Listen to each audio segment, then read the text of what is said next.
the Cryptid Huntress, Jessica Jones. Welcome in today to a glitch in the Matrix. I am so glad you guys are here today. Shout out to everybody in the chat. I see y'all. And thank you to my moderators for being here once again. We have another fantastic show for us today. We're going to be talking about something that we have never covered on this show before, not that I can think of. We're going to be talking about changelings. Okay, now changelings are terrifying. All right, it's actually pretty terrifying, and we have some historical accounts, we have some modern day accounts as well, and we're going to go over, and by we I mean Dennis, Carroll, and I. Dennis is in the studio today.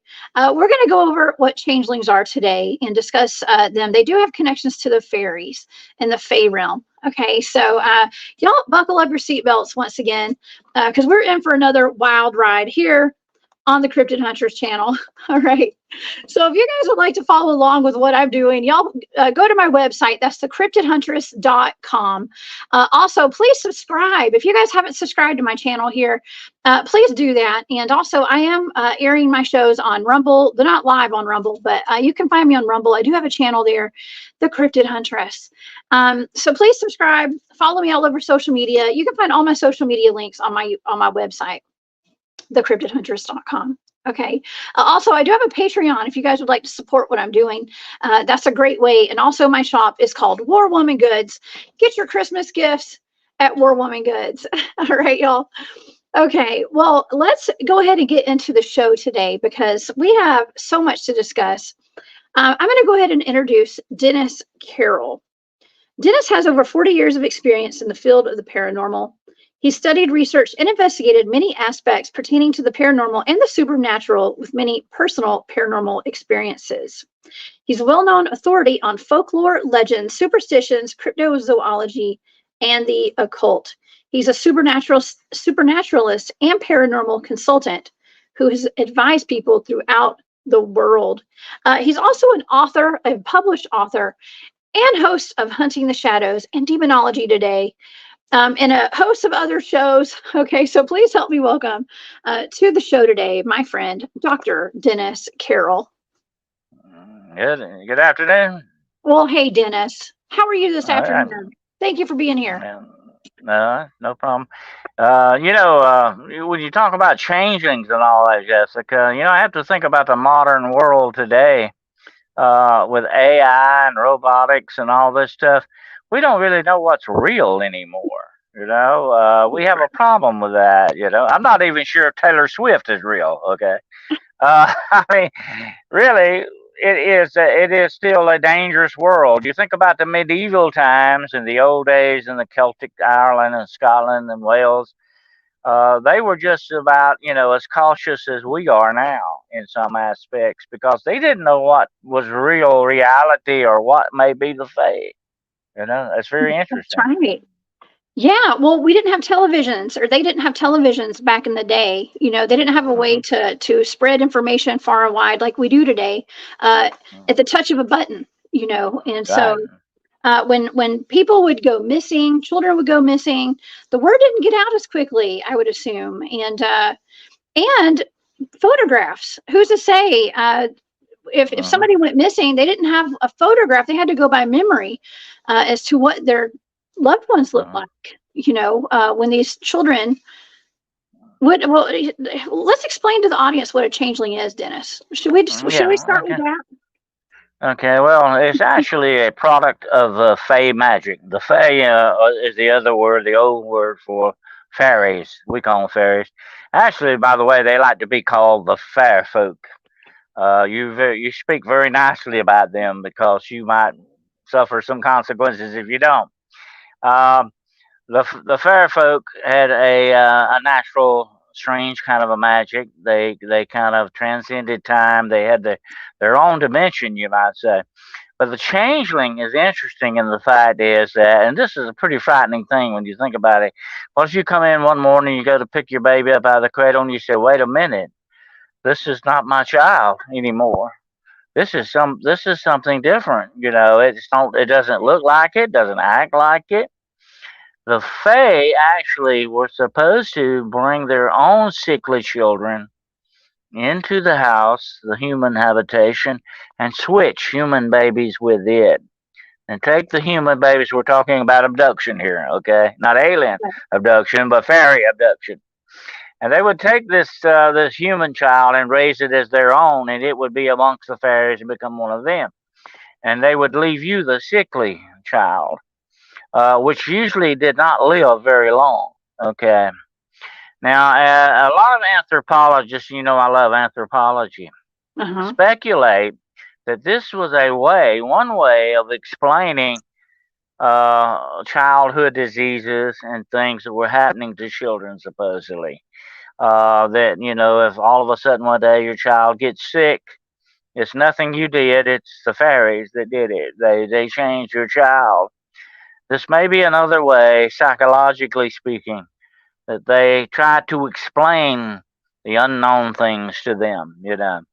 But now the other side of the changeling thing is downright demonic.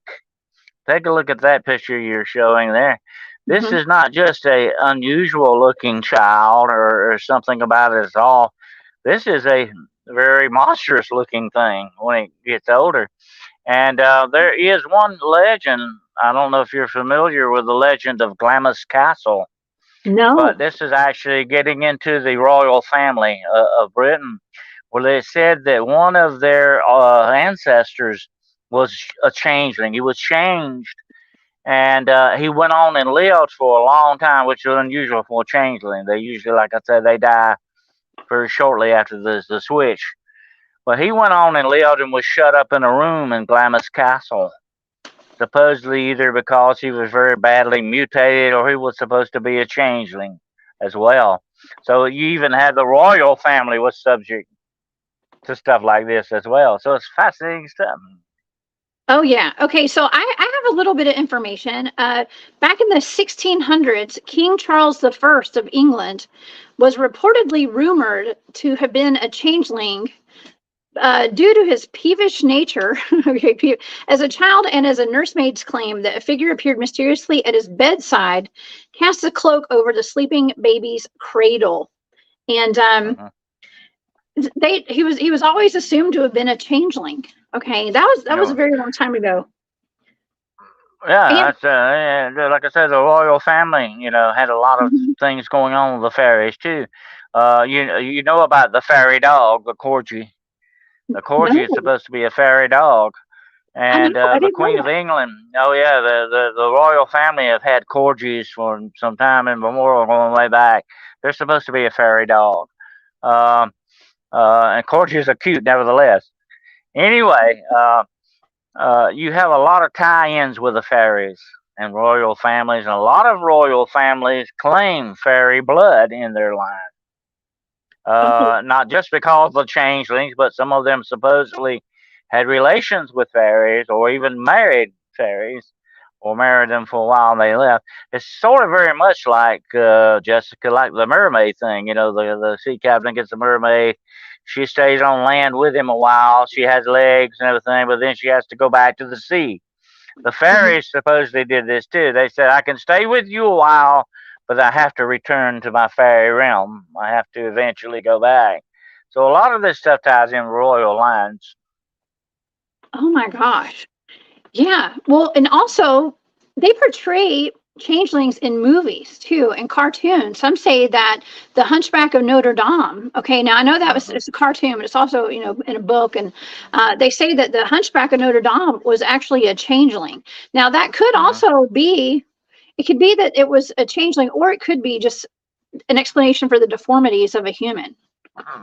Right? Yeah. Well, here's the thing about it. Supposedly, and you know, the fairies are supposed to be descended from fallen angels. That goes way back to the actual origin of the fairies, that they were some of the fallen angels. But anyway, their blood mixing in with humans was always caused mutations.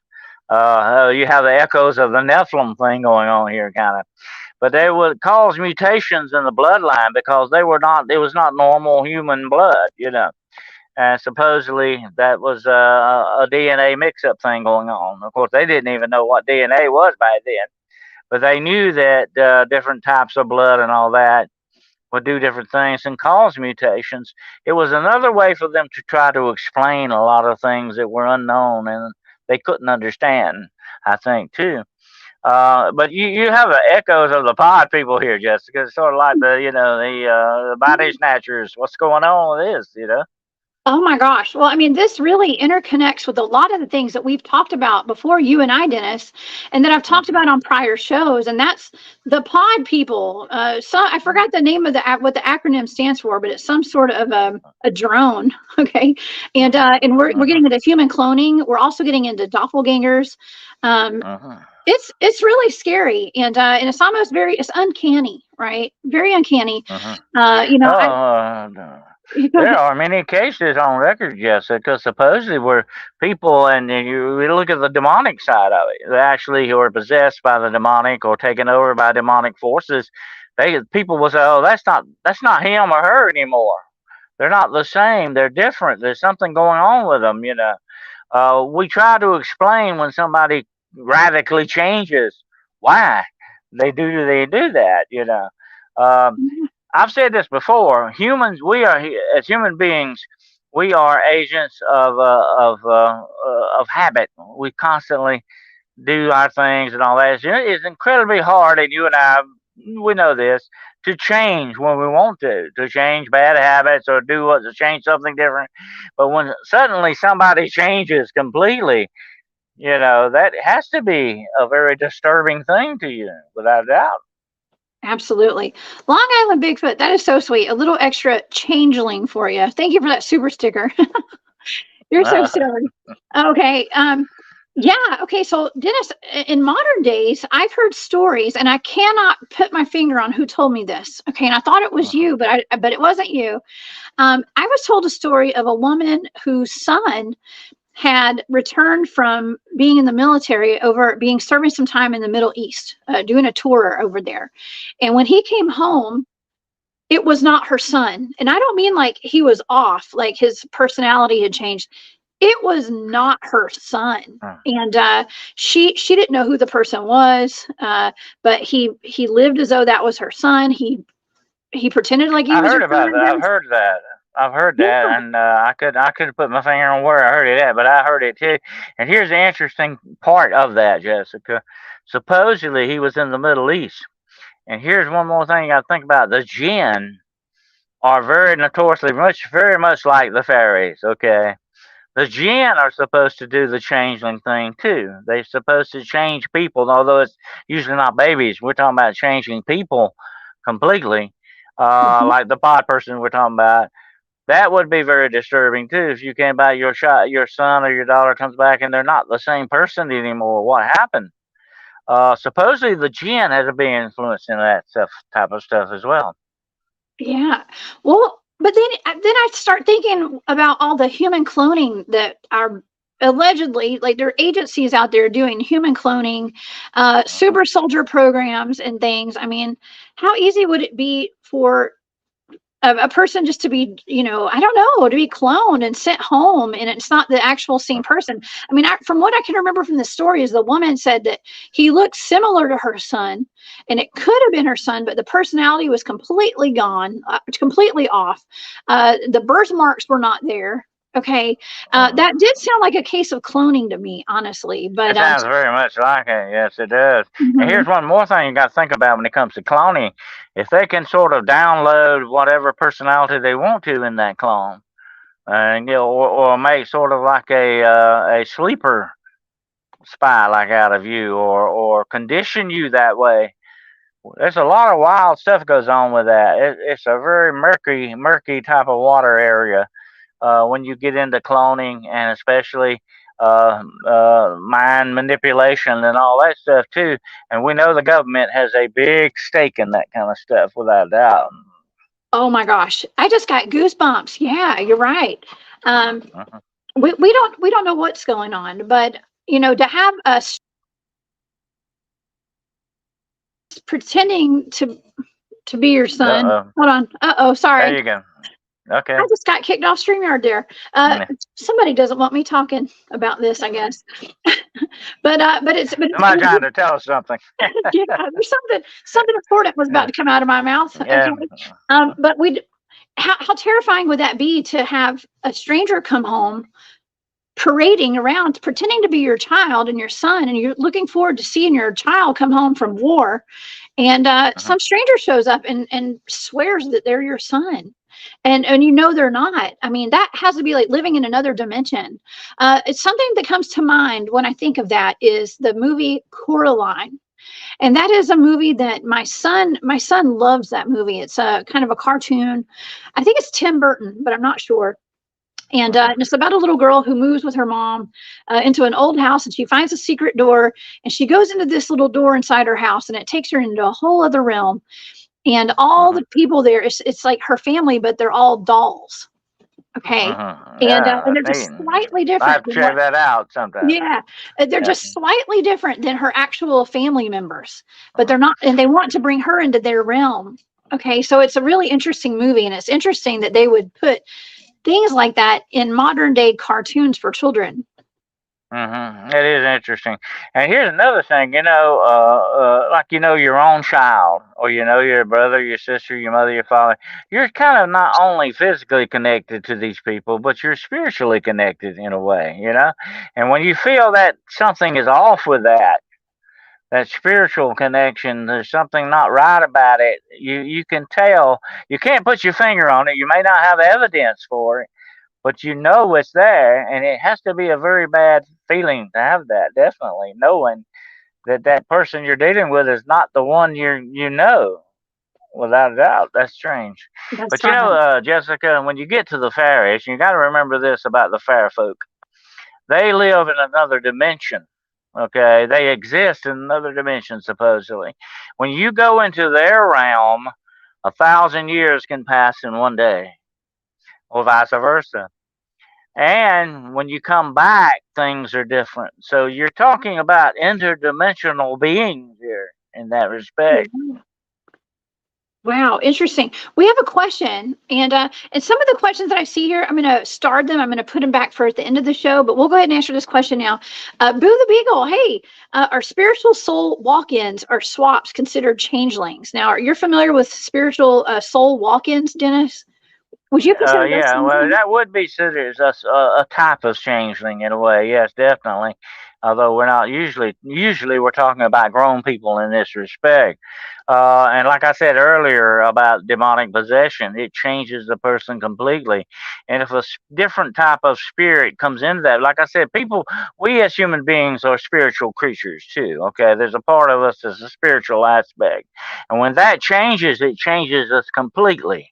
So if something like a walk-in, and I've heard instances where people have actually had astral travel and come back, and somebody else is in their body, or something else is there, and they're locked out. I had a case one time where this guy said he was locked out of his own body for several days, and he wandered, and everybody that interacted with him, the other guy that was him, kept saying, "Oh, this is not Stanley here. This is not the real guy. This is somebody else that isn't like him." So that would be a walk-in kind of a thing. But he eventually was able to get back in his own body, thank goodness. Oh my gosh, that would be terrifying. And also it'd be terrifying to wake up and your child be gone, or you wake up and you see something laying in your child's bed that's not your child. And it replaced with something that looks like, I mean, they look pretty hideous, actually, some of these trolls. Now, this is historically going back through some of the artwork and the drawings that I found. And a lot of people say this is just legend. This never happened. I don't know. There are actual stories, Jessica. There are stories, Jessica, of women actually committing suicide when this happened. They would actually go out and drown themselves and stuff because their child was gone. Supposedly, they thought forever. Because let's look at the ramifications of it. If you end up stuck with a changeling, how are you going to switch it out? You don't know where the fairies are. You can't get your regular child back. How are you going to switch this sickly child out? You are stuck. That's it. Okay, Dennis, my question is, and this might be pretty morbid, but what happens to the child after the fairies take it? The actual child, the human child, do they keep it, or do they dispose of it? Like, what do they do with these other children that they Well, take? basically, according to legend, it is a substitute, for their own child. So they will raise it usually as a fairy. It will be, although it will be human, it might as well be a fairy after it stays in the realm and does all that. Because here's the interesting thing, Jessica. Very, very, very rarely has anyone ever come back from that realm to tell us about it. So once you go into that dimension, whatever name you want to give it, you don't come back. That's right. Okay, well that's my question. I think that's the movie Coraline, that cartoon that I was just referring to. The other side, the other dimension with the family that's I'm going to call them imposters. Okay, let's call them imposters for lack of a better term here. I think that's a good term actually. The imposters wanted the little girl to sew buttons into her eyes. To be like them, and that would cause her to not be able to go back into the 3D human life that she knew. So it was almost like she had to be initiated in, and she never agreed to that.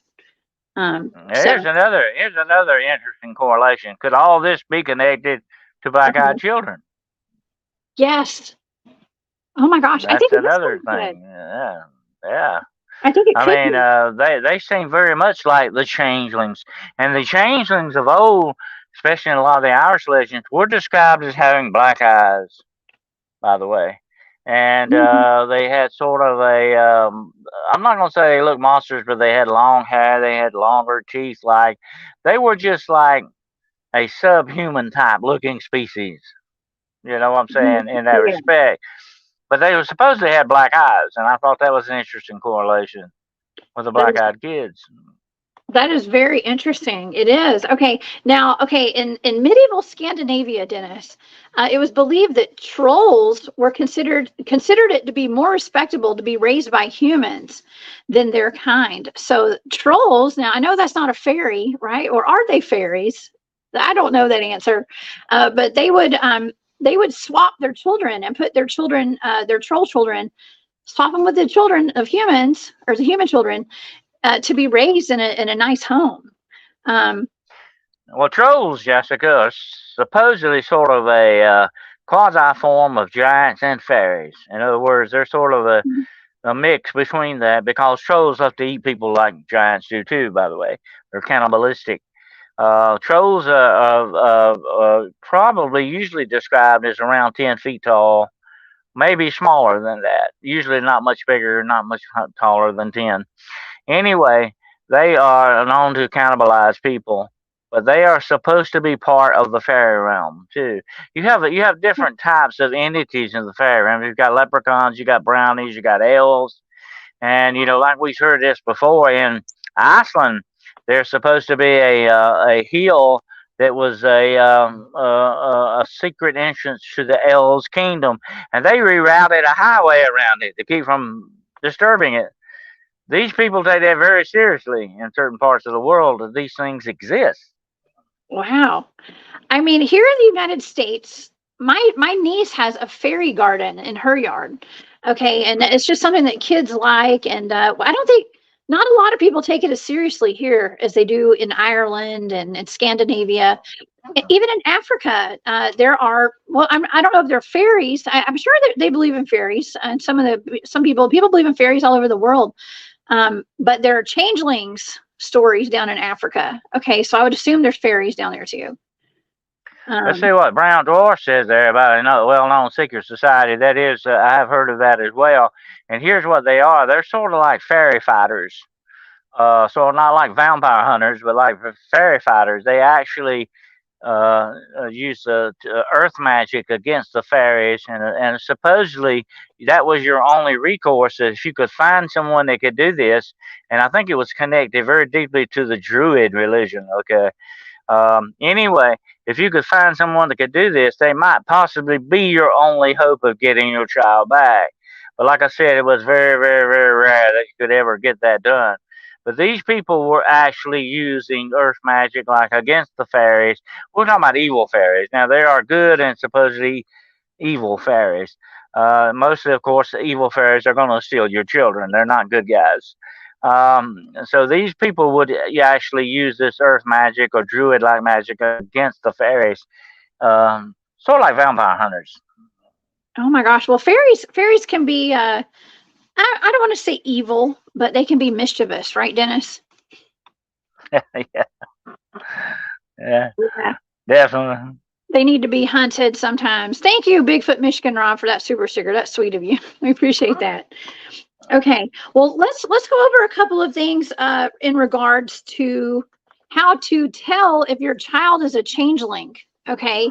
I do have some a list here. This is from Germany, Dennis. Okay.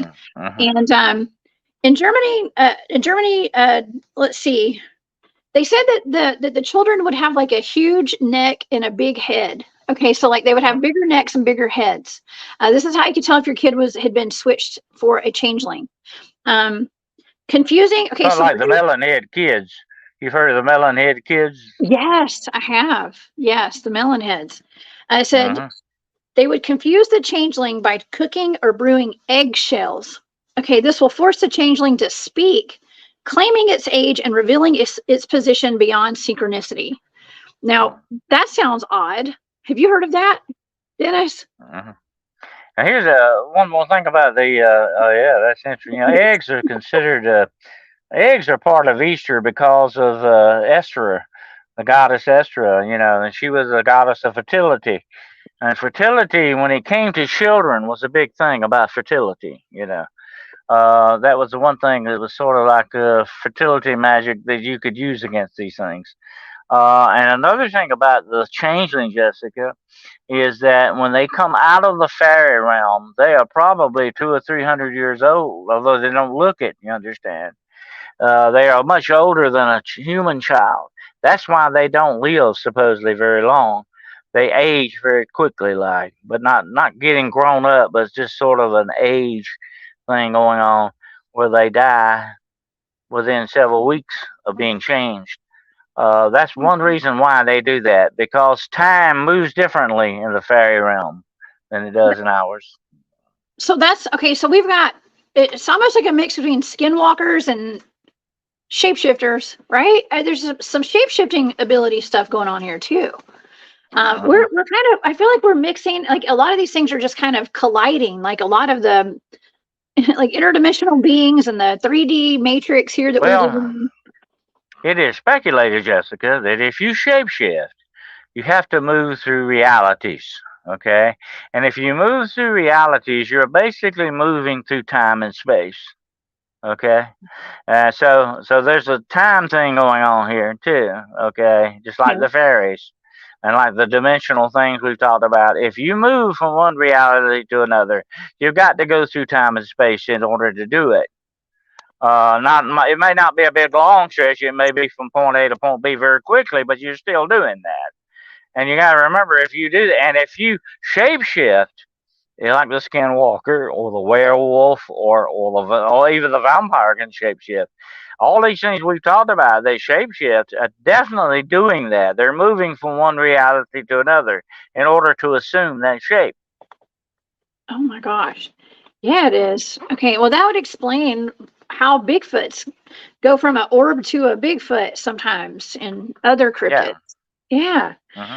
Yeah, I can't explain it 100%, but I've seen it happen. I mean, I've experienced things like that out in the field. So that's super interesting. Okay, let's go over a couple of other ways to tell if your child is a changeling. So some of these things are violent and not appropriate, Dennis, okay, to treat a child. But I can understand if somebody is really worried that their kid has been changed with a fairy. It's not their actual kid. They go to drastic measures, and that's probably what would drive a woman or a mother to hurting herself. Okay, and just like some of these movies represent that, you know, like that movie that you sent me called "The Hole in the Ground." Oh man, that's a cool movie. It's really scary too. But okay, so they attempt to heat the changeling in the oven Okay, Huh. perhaps lie by capacity to endure the present. Confusing. Okay, well, I've already said confusing it with the eggshells, but but cooking it in an oven, Dennis. I mean, that's not something that you want to. I mean, if it's a real That's baby not and a real nice. human, it's not going to survive that. No, no. But that's sort of like the one they used to do with witches, you know. We put her in, we dunk her in the water, you know, and if she drowns, she's innocent. If she floats, she's a witch. Okay. That's not good either. But that's just the way they looked upon these things, and it was sort of a very primitive way too. You got to look at it that way. It's a very primitive thought process going on here, definitely. But they didn't know, like I said earlier, the anthropological spin on it. They didn't know what they were dealing with. They were trying every way possible they could to explain what it was, you know, that was happening. So it had to be a very emotionally trying thing for them, definitely. When your child disappears, that's the most horrible thing that can happen to a parent. When your child disappears or is gone from you that way. I can understand where they're coming from, but I don't understand a lot of their methods. Definitely not. That's right. Me neither. Me neither. And I'm a mom. Okay. And so I don't even like thinking about this stuff. I mean, because it's really spooky. Um, Hmm. okay. So another way that they would determine if their child was a changeling, they would hit it and they would whip it and hit it. Okay. It's like hitting. I mean, that's pretty violent. A little. They're kind of abusing that. They also said that the changeling must sometimes be fed with the woman's milk before replacing the children too. So Yeah. I Uh-huh. guess they sneak the fairy or the troll in there and have it breastfeed, and Uh-huh. before they would take the child, Or see if it was going to or work. wet nurse. If Oh, it okay. would, yeah, if it refused a human wet nurse, that was a major sign there. You know that hey, this is not a human child. And other ways too, Jessica. An excess of hair, a unibrow, the dark eyes. I said the black eyes. That the eyes, of course, are the windows of the soul, spiritually speaking. You had all these different ways, and look at this child. It has very animalistic qualities going on here. You know, I don't know if you're familiar with Esau in the Bible, but Hmm. Esau was born with an excess amount of red hair all over him, and he left to go in the wild. You know, a lot of people say it might be a prototype for Bigfoot, but he wanted to Oh, go in the wild. Whereas in his twin brother, they were fraternal twins, not identical. His twin brother Jacob was normal and the Bible specifically says he was a normal person. That's almost like a changeling. Think about it, you know. wow, it is. And that's interesting because a friend of mine sent me a picture of a little girl who it looked like she was from India, I believe, somewhere in that vicinity. And she was covered in hair. And I know he knew I was going to do a show on changelings. And I just thought he was sending me a picture of a girl that had a lot of hair all over her. But that would make sense as to why he sent that now. Because I forgot the name of that disease. It's almost like I guess there's a disease. Histrute or something like that. Yeah. Yeah, where you get hair all over your Yeah. face. It looks like a wolf man or something. Uh-huh. That is a genetic thing that happens. I think there was a whole family in Mexico that did that. The whole family had this excessive hair. But here's the interesting thing about the changeling, Jessica. We got to remember this point is very important. The number one reason why the fairies changed that child, their own child, for the human child, because their own child was evil. Oh Okay, so gosh. that's what scared people so much. They knew that this child was the embodiment of evil to Oh, them. You know, oh my gosh. So they just put it off on a human family to raise, huh? Oh my yeah. wow. Okay. Well, And they say if that child, if that changeling grew up, got a little bit bigger, it was like, you know, not the terrible twos or the terrible tens. This was a psychotic child that would murder you. This was an evil thing. It wasn't really human per se at all in that respect. oh my gosh. Okay. Well, I do have okay, I have a little bit of more information about the German traditions and how they saw changelings. And I actually got this information off Wikipedia, so y'all know how that goes. Anybody can pretty much put stuff in Wikipedia. But I did find it said in German folklore, several possible parents are known for changelings. And as I say this, let me pull this picture up because possible parents of changeling. I know we said fairies, but also we have the devil could be the parent to a changeling, and that was a belief shared by Martin Luther, who advocated for unaliving changelings. There's Also, that evil attribute to it, definitely. It is. I mean, those look like the spawn of Satan right there, if you ask me. But also, they said that there's something called a Roggen mummy, a Roggen mutter, I think is how you pronounce that. Or a rye aunt or rye mother is a demonic woman living in the cornfields who steals human children. Also, water spirits are the parents of changelings. And unfortunately, it says a female dwarf. Okay, so that's someone with who is short in stature. Well, another belief, Jessica, is the changeling supposedly would eventually become either a troll or goblin-like being. Eventually, it would change into that, its true form, eventually, from what it was. And here's one more thing. Anything that's half human and half like this, that's like the Dampier, which is half human, half vampire, or anything that's got that half human, supposedly for some reason in superstitions and legend, turned out to be much stronger than normal. It had almost a superpower like to it. That was another aspect of this that you had to deal with. Would you want something in your family like that? Oh my gosh! Definitely. Well, there is the movie. You sent me a link to this movie, and I'll show the audience. This is the flyer for it. It's called A Hole in the Ground. Hole in the Ground. Yeah. That was. I mean, I just watched the introduction for it, or the preview, and I'm gonna absolutely go back and watch this movie. It looks so good. But this little boy, let's just say, I believe he does get switched. And this kid. So the mother was noticing that he was not eating the same foods that her son ate. He also had superhuman strength. She peeked out under his door to his bedroom.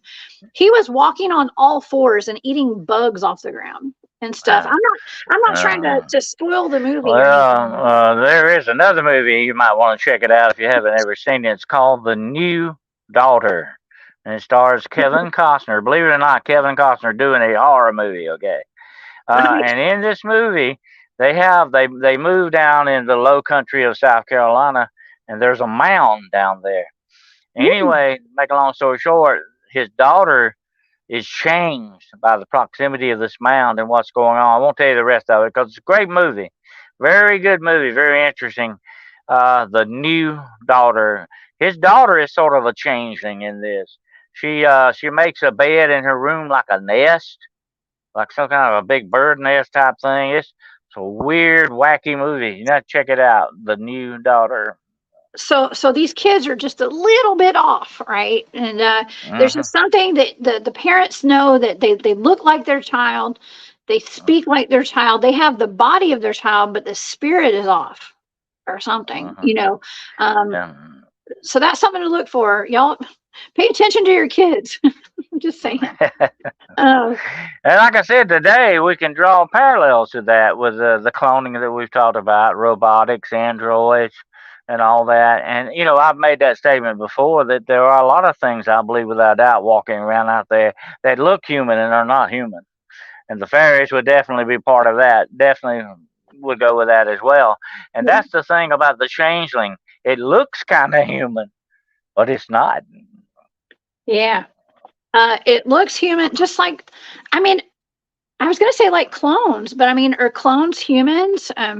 What does it mean to be human? I feel like I say that all the time on all these shows now. It's like, what does it really mean to be human now? Because there's so many of us humans walking around, and not all of the humans. I'm not saying me, but a lot of humans are not humans, I guess, by my standards. The big question on that, Jessica, is spiritual. Okay. If that clone is an extension of you, does it share your soul or does it not have a soul? And if it is a soulless being, that's not good, because we know that things that don't have a soul are not good at all in that respect. So it's a spiritual question, just like the changeling. What kind of a spiritual thing are you dealing with here? Because it's no longer your child. It's something else altogether. It's something else. Okay. Well, traditionally, parents throughout history had ways to prevent. Well, they thought there were ways that they were preventing the fairies from taking their children. And in one account I was reading about, they would keep a pair of scissors by the child's cradle at night. Now, I'm not sure exactly what those scissors were going to do unless they were in somebody's hand. Okay. But they would leave scissors there. And in other traditions, they would tie a red ribbon around the baby's wrist. Oh yeah, red is a big thing about against magic, supposedly evil magic. And here's another thing about the child in the cradle: you kept a cat away from it. A cat, supposedly that was an old superstition that the cat can suck a baby's breath, which it doesn't really. But that's what they believed. They actually believed that. But they considered the cat to be sort of in league with fairies. Okay, they kind of went together. Thing. So they would keep cats away from the baby, definitely. Okay, well, I have to admit, I didn't want a cat around my newborn baby.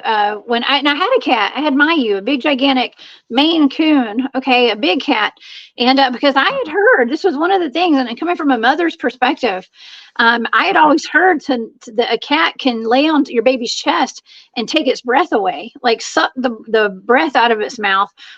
And suffocate it by just laying on top of it. And my cat was huge. Okay, it's pressure on the chest is what it's really doing. Yeah, but here's the thing about it: it is a well-known fact, a well-known belief, superstition, that cats are one of the few animals that can actually see fairies, besides the corgi dog, can actually see fairies. So they thought if a cat was hanging around the baby, then there definitely were some fairies activity going on. I can 100% agree with that. And let me tell you, I've been told that cats are the protector of portals as well. Portals, and they absolutely do see things that we don't see. Okay, so it was probably a great thing to have my cat around my child when he was born to protect him. So it's all, and that's very spiritual, Dennis. Well, what it was, basically, it is the belief that it goes back to ancient Egypt, by the way, that cats are the enemies of evil spirits. In other words, they keep away bad spirits. But I'm saying if the cat tried to hang around the baby a lot, which is probably because of the smell of milk. But anyway, if it was hanging around the cradle a lot, then they had that as a sign. Oh, that's a bad sign because there must be fairies around, kind of thing. Oh yeah, definitely. Yeah, John Fortman has a really cool comment. Thanks, John. Putting an iron pin in the child's clothes works too. These were just common small iron items. Iron, that's coming up again. We've talked about that before. Iron against fairies is a big thing. And most everybody, this once upon a time, now I don't know how it is today, but most everybody ever walked the streets of Ireland, Scotland, Wales, they always carried a 10-penny nail in their pocket. That was a piece of iron. You didn't leave home without it. Oh my gosh. Okay, so John, that's right. So the scissors were iron. They had iron in them, so that would make sense. That's why they would put the scissors there. See, I'm thinking from like a stabbing point of view. Okay, like I'm thinking of protection and on the physical, not the spiritual, with the scissors. So and you never run with scissors either. Never run with scissors. No. You'll poke your eye out. You could definitely do that. Yeah, okay. Iron is a big thing. That's where you get the horseshoes at, Jessica. They hang the horseshoes up over the doors. That's a big piece of iron. Iron against evil always supposedly works that way. There's no saying steel against men, iron against evil. That's just the way that works. That is so cool. Very interesting. Well, I need to carry some iron on me then. I need to wear some iron. Okay. I'm going to put some iron jewelry in the shop. All right. We're Woman Goods. I have an iron ring. Okay. Very nice. Very nice. Just in case. Okay, so to go back to the red ribbon, this is in Poland, actually, okay? And they said that the mother would tie a red ribbon around the baby's wrist, put a red hat on the baby's head, and keep it out of the moonlight. They didn't want the child in the moonlight. Now, moonlight. They thought that moonlight would drive you insane. That's where you get the word lunatic from. Oh my gosh. lunatic. Well, Hmm. I'm thinking Yeah. of all the trolls. Okay, they're usually represented with a red pointed hat, right? The trolls are. Hmm. Hmm. So that would be Hmm. interesting that they put a red hat on their kid. Maybe they're trying to make the troll think that their kid is already a Hmm. troll. Well, here's an interesting correlation with that, Jessica. Red is the symbol of magic, is the symbol of magic, but also red is a symbol of faith. Just Okay. depends on which direction you're coming from. But here's another thing. I don't know if you're familiar with the witch jars. Have you ever heard of the witch jar? Yes, I have a witch ball hanging Yeah. on my window right now to keep the trap Well, the they witches. always put red cloth or string in the witch jar. There you Mhm. go. Oh wow, protection, I guess. Okay. Hmm. All right. Well, okay. So after, if a human child is taken, okay, there Hmm. are ways in these traditional stories to get your child back, Dennis. And this is Hmm. also in Poland. Okay, while we're on Poland, if the fairy or the troll took the child, there was a way to return it. The mother would take the changeling child to a midden, whatever a midden is, whip it with a birch stick, and pour water from an eggshell over it while shouting, "Take yours, give mine back." Typically, I've heard the that. fairy, or Yeah. they call it the mamuna, would feel sorry for their child and return the human baby to its mother. Okay, so Hmm. they did have ways Sort to of a do. ritual, yeah, kind of a magic ritual that you did to try to get your child back. But like I say, usually, very, very seldom did they ever get their child back. It was just, that was it. The changeling was yours for good, usually. Uh, Once in a while, there are stories of the fairy taking pity upon you and giving the child back, but very rarely did that supposedly happen. Oh yeah. Well, sometimes like in this picture, in this illustration, what I was reading when I found this picture was sometimes the trolls or the fairies would see the human mother abusing the changeling so harshly, with that Mhm. violence, putting it in the oven, whipping it, and hurting it in some way. That the troll mother or the fairy mother would come back with the human baby in her arms and say, "I would never do this to your child. Why are you doing that to my child?" And Mhm. exchange the children. So this That's is a an artist the drawing of interest. that. That's an interesting connection of this, Jessica. Motherhood, okay, whether it's among trolls or fairies or humans, there were just some things that motherhood you didn't do against motherhood that way. There was that connection of the child between the mother, whether it was a troll or what. It's an interesting, how they looked upon these things, Yeah. even with their superstitions. I mean, it's got to be one of the worst things in the world to take a child away from a mother. I mean, that's Yeah. that's just not even. Mhm. It's incomprehensible. Okay, that's just something Definitely. you don't do. And you're talking about breaking one of the biggest, strongest bonds known to humankind, a mother and a child. You're breaking that bond, that's not good, definitely. That's right. Yeah, that's it's pretty bad. I think I've shown all my pictures here. Yeah, in a lot of cases, the fairies look really pretty and nice, but they are kidnapping children. Okay, so Well, that's according to not cool. the Irish records and all that, and I've studied a lot of them, fairies do not look like that. Actually, they don't have butterfly wings, and they don't look like Tinkerbell. They were actually normal looking in some ways, although they had different attributes about them. They were very magical like people, but they were feared by the regular humans. And they are thought to have been the very first people that peopled Ireland. They were the first race and they were driven underground and eventually wiped out by the people that took over Ireland. And that's why you have so much talk about the fairies' kingdom being underground and in tunnels and all this stuff. You've got that connection with that. But they were thought to be sort of regular sized people, but they had different abilities. They were smart, very, very smart. Now, here's the interesting thing about that.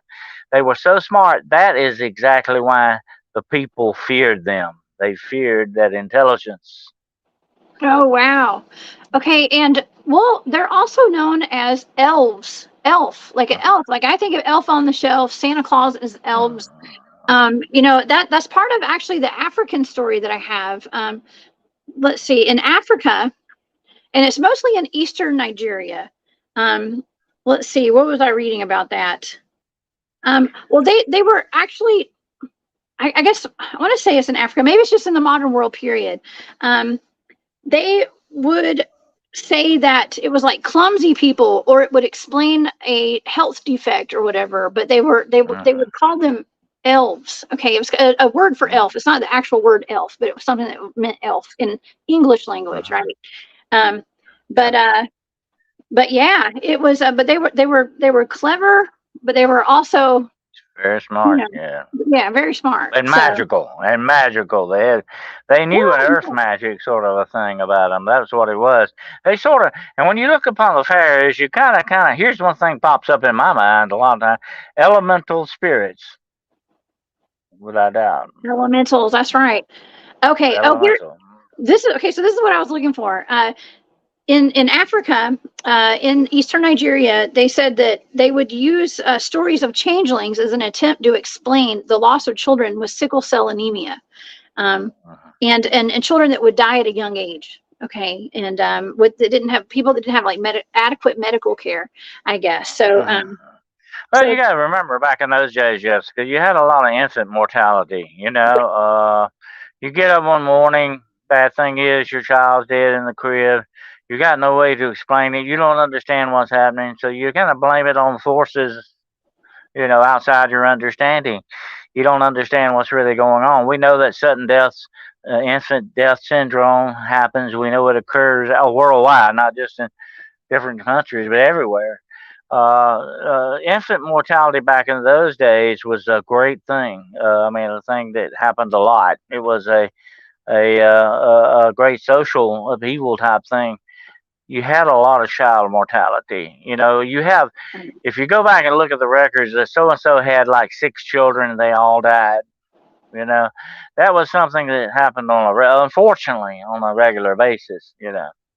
But it was a great thing in society when these things happen to them. They had to try to struggle for an explanation for a lot of it. To try to understand what was going on. Oh yeah, absolutely. Fairies look evil with sharp teeth. Yeah. We've depicted fairies, and they are supposed to be good and bad fairies, just like they are good and bad people. Okay, in that respect. But we tend to put our genualities on other things sometimes. But take the elf now. The elf is slightly smaller than a regular fairy. They would be sort of like, I kind of look upon them as like the hobbits in the Lord of the Rings. That would be like the elves, not the guys with the big, tall, blonde-headed guys. They don't look as much like the elves that I've always envisioned them to look.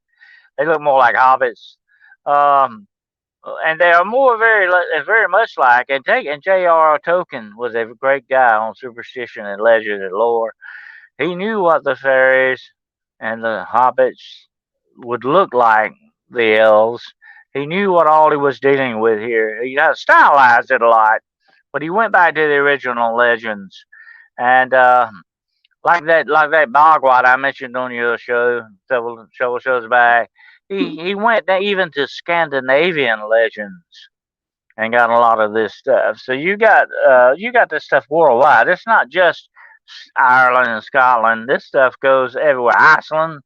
It goes all over the northern hemisphere, definitely, without doubt. Germany, Scandinavia, Bavaria. The list goes, even Transylvania. Wow. We have that's amazing. They're everywhere. We have a question from Neil. Hey Neil, Dennis, are nymphs friends or foe? I think you're kind of. I would not hang around with nymphs. I'll tell you why. Because they are elemental spirits, and they're usually up to no good. They are some nymphs. Water nymphs are known to drown people. Wood nymphs are known to turn you into trees. So it might not be a good idea to hang around the nymphs, supposedly. Oh my gosh, I wouldn't want to. It sounds fun, like in a fairy tale or something, but yeah, in all reality, it's not fun. And they'll take your kids. Okay, so hide your kids, hide your wife. All right. Well, we do have a lot of. We don't have a lot, but we have some you know, like I mentioned earlier, some movies that talk about changelings, but we also have had characters in modern day, very popular television shows, which are changelings. And when you look up changelings online, ask me how I know. Dungeons and Dragons comes up. Okay, that game Dungeons and Dragons, and apparently there's characters where you are a changeling, and I don't know how Dungeons and Dragons work, but it's very popular. We do have a modern connection with that, Jessica, in the UFO abduction thing. Well, a lot of women say they are impregnated when they're taken aboard these ships, that they have the babies, and the babies are taken away from them by the aliens. This is nothing but a modern day changeling type thing going on here, okay? And you hear a lot about this with the abductees and all. This harks back definitely to the dark ages and the changelings. Oh my gosh. Well, right before the show today, our friend of the show, Barry Littleton, sent me some information. By the way, Barry is getting ready to fly out to Las Vegas. He's going to the Stairway to the Stars conference. He's speaking there this weekend with Jimmy Church and Billy Carson, all those guys. So shout out to Barry Littleton. Thank you for sending me this information, Barry, if you're watching today. Now, he sent me this, and Barry is a big fan of Star Trek. Okay, big fan of Star Trek. I know a lot of you guys watching love Star Trek, and so this is, let's see, Star Trek Okay, so I'm going to read what he wrote. Okay, and this is what he sent me. He said he's always looking for the secrets masked by science fiction. It was amazing how much this. Okay, so this is the statue. Okay, this is the ancient 9000 BC statue from Göbekli Tepe. Okay, 9000 BC, y'all. Here's a bigger, a fuller picture of it. Now, this is, like I said, it's compliments of Barry Littleton today. He said it was amazing how much he looks like ODO, the changeling from Star Trek DS9.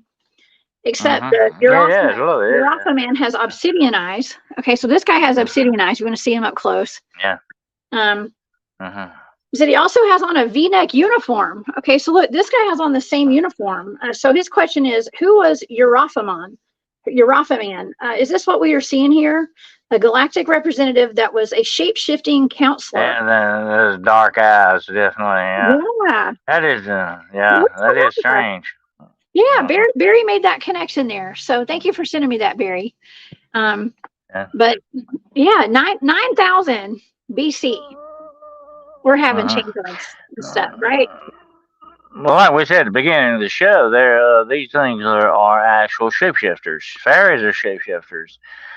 Look at the different types of fairies. You have the puka, the linanchi. You have I think the water horse, you know, the one that's the water horse that can put you on his back and you're stuck. It takes you in the water and drowns you. You have all these different kind of fairies that you had to watch out for, you know. So it was a very interesting time in which to live, definitely, with all these weird superstitions and stuff. But you know, a lot of this, like I said earlier, was just their attempt to explain things they couldn't understand. I think a lot of it, definitely. Oh yeah, totally. John, thank you. Y'all can tell I did not watch Star Trek. Y'all caught me. I'm busted. I'm busted. Yeah. I remember that character, but I didn't remember a lot about him. I remember him, yeah. Oh my gosh, yes. I promise I'm going to go back and watch Star Trek now, knowing what I know about all the soft disclosure and all of these shows that they put out. I mean, from Star Trek to Star Wars. I'm going to go back and watch all of this stuff. Okay. As soon as I get a chance. But yeah, Iron Bear is saying, never played Dungeons and Dragons, but definitely soft disclosure. Okay. A lot of the things that we've seen in movies growing up as kids and even earlier before we were even born was soft disclosure. For what we're just like J.R. Tolkien I mentioned earlier, they've got a slew of games with him now, video games and all that tie into the universe of the Tolkien, Lord of the Rings and all that. Fascinating stuff. Well, this was a required. I don't know if you remember, but it was required reading back in high school, definitely on a lot of this stuff. It's so interesting that every generation gets a new slant and a different way of looking at things. Same thing. Oh yeah, Yeah. absolutely. Yeah, totally. Yeah. Oh, and there.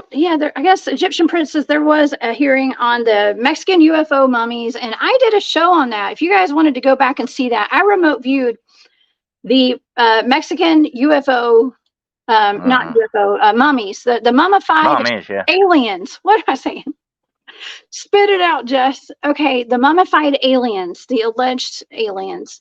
And so there's a show on that. You guys can go look in the remote viewing playlist on my channel, and you can find that there because it's pretty darn cool. I was disappointed with them. I want them to be bigger than that, actually. They were At tiny. least Well, 5 or 6 foot tall. Yeah. I mean, aliens walk among us, in my opinion. Okay, I do believe that they Mm-hmm. do. And they could have shown us something better than those things, Dennis. That's my I opinion. think so. Yeah. Yeah. Definitely. That's my opinion. Man, well, Dennis, this has been a fantastic show, another fantastic show. We've come to the end of the hour for the most part. And I think that we've covered changelings pretty well today. And man, what kind of advice would you give people? I mean, do you think that this could happen today? I mean, I think it could. Do you have advice for people or any last words? Yeah. Yeah, definitely. You know, one thing you have to do, watch out for your kids. Definitely, it's a good idea in this world today, especially. To always keep an eye on your kids, whether there are any fairies around or not. There are some bad actors out there, definitely. And you know, Yeah. it seems like our children are open prey for a lot of things, and we need to safeguard them as much as possible. Definitely. And they knew that back in those days, just like we know it today. Although we live in a completely different world from what they Mm-hmm. did. But Yeah, like I say, there's a lot of connections to this that still runs deep through our society and our belief systems.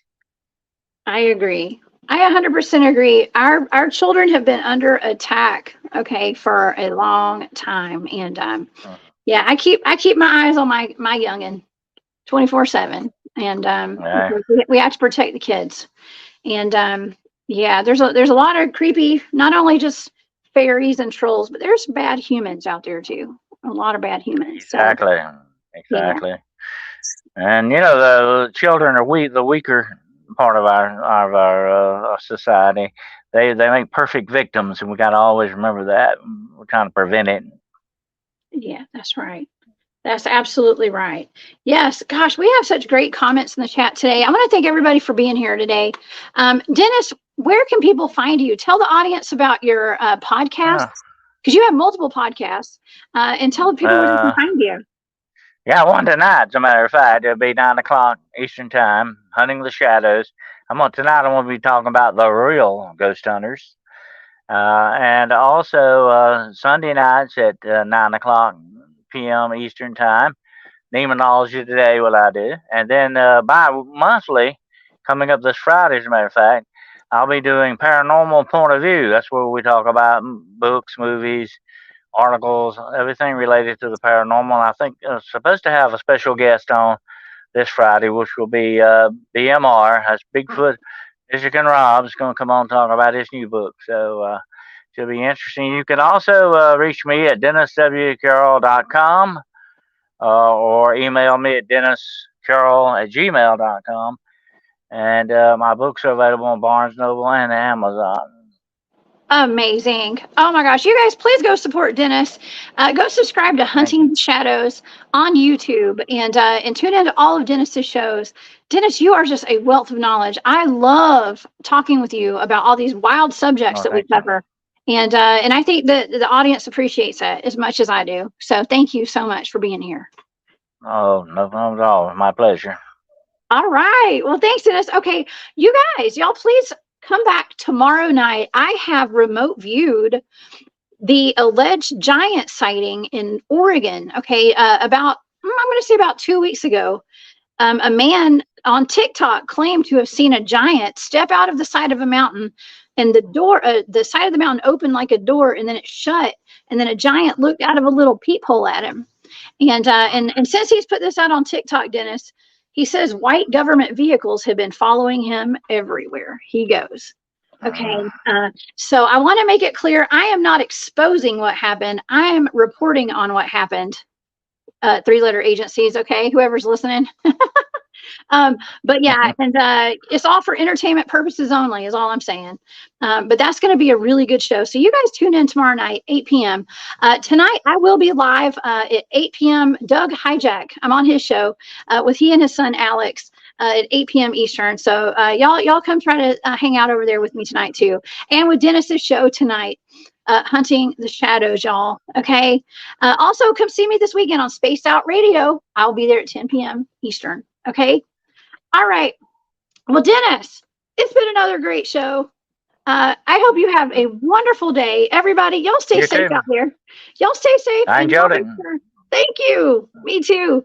Okay, y'all lock your doors and check on those children. All right. Watch your sex. All right. Bye, y'all.